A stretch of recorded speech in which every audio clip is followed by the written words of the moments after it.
Hello everyone, my name is Jessie and I am a member of Group 2 in our HIM 3380 class. The salary range for a health data analyst can vary greatly depending on education and experience.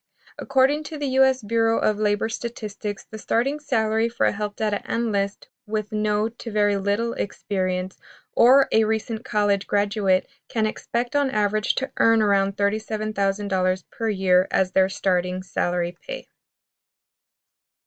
Of course, top earners seem to average around $200,000 per year, and this type of salary is for the highly experienced data analyst or usually someone in a managerial position.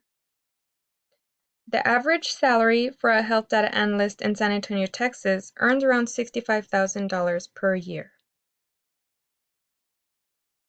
Competency requirements.